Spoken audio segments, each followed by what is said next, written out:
नमस्कार मित्रों, आज जो कहानी मैं आपके लिए लेकर आई हूँ ना, ये ज़रा पुराने ज़माने की कहानी है। हुआ यूं कि किसान अपने खेत में काम कर रहा था। अब खेत जोतते वक्त उसका हल ज़मीन में गड़े हुए, मिट्टी में गड़े हुए एक पुराने पेड़ के ठूंठ से टकरा करके टूट गया। अब हो गया नुकसान, और नुकसान के साथ साथ दूसरी बात ये हुई कि अब दिन भर काम नहीं होगा, सो अलग वो एक बड़ा नुकसान। उसने सोचा कि इसकी भरपाई के लिए एक ही उपाय है, क्यों ना मैं अपने किसान दोस्त के पास जाता हूँ और उससे उसका हल आज के लिए, एक दिन के लिए उधार मांग के ले आता हूँ। बस यही सोच के वो पगडंडी के किनारे किनारे चलने लगा।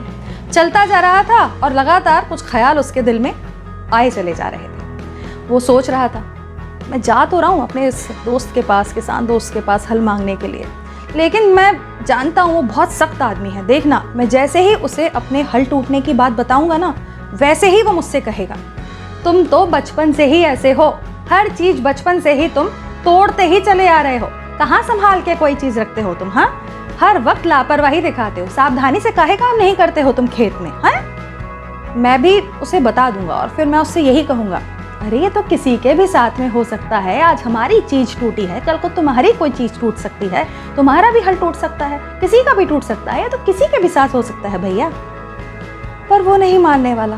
फिर वो कहेगा, अरे वो तो ठीक है, लेकिन आजकल महंगाई कितनी ज़्यादा हो रही है, तुम नहीं जानते हो क्या? और फिर महंगाई के साथ साथ मरम्मत यूं ही हो जाती है, बैठे बैठाए शहर जाना पड़ता है। शहर से लेकर के आना और जाना अपने आप में कितना बड़ा काम है। मैं भी कह दूंगा, अरे तुमने वो सब ठीक कहा कि महंगाई है और औजारों को शहर लेकर के जाना और लेकर के आना बड़ा काम है, लेकिन देखो तुम ये बात जानते हो, ये तुम गलत कह रहे हो कि हम लापरवाही से काम करते हैं। तुम जानते हो कि हम अपने औजारों को, अपने हल को जितने अच्छे तरीके से और सलीके से रखते हैं, कोई नहीं रख सकता। ढूंढ के बता दो गांव में अगर कोई एक और आदमी हो जो हमारे बराबर सामान को रख सकता हो, नाम बदल देंगे हम हमारा। इसके बाद में भी वो रुकेगा नहीं, वो मुझसे फिर कहेगा, देखो ये सब मैं नहीं जानता, मुझे तो सिर्फ तुम इतना बता दो कि इस बात की क्या गारंटी है कि जो तुम्हारे हल का हश्र हुआ है, तुम अगर मेरा हल लेकर के गए और काम करते वक्त उसका भी वही हाल हुआ, इस बात की क्या गारंटी है, ये बताओ तुम हमें।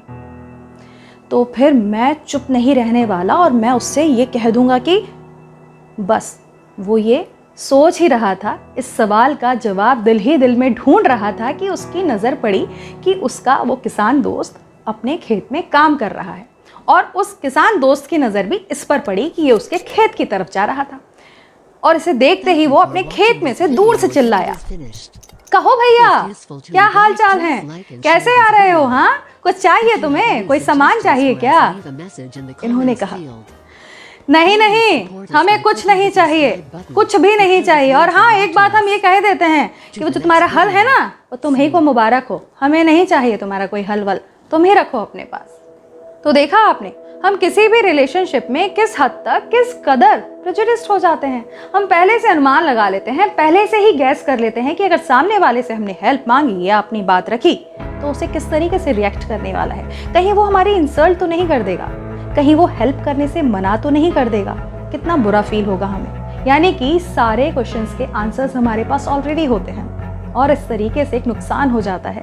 ये नुकसान होता है एक स्वीट, मैच्योर, एक प्यारी सी रिलेशनशिप का, जो कि खिलने से पहले ही मुरझा जाती है। यानी कि हम 2-3 कदम अच्छे चलने की जगह 20 कदम पीछे चले जाते हैं। और देखिए, जहाँ तक कि नेबर्स का, पड़ोसियों का सवाल है, तो पड़ोसी तो वो होते हैं जो शक भरी निगाहों में नहीं बल्कि प्यार भरे दिल में रहते हैं। हाँ, एक घर में ना सही, लेकिन फिर भी साथ साथ रहते हैं।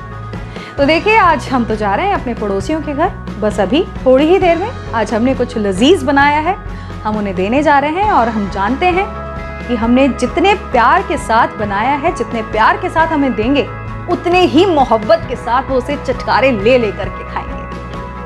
तो चलिए, मैं अभी फिलहाल आपसे विदा लेती हूँ, फिर मुलाकात करूंगी बहुत जल्द एक और कहानी के साथ। Till then, bye bye.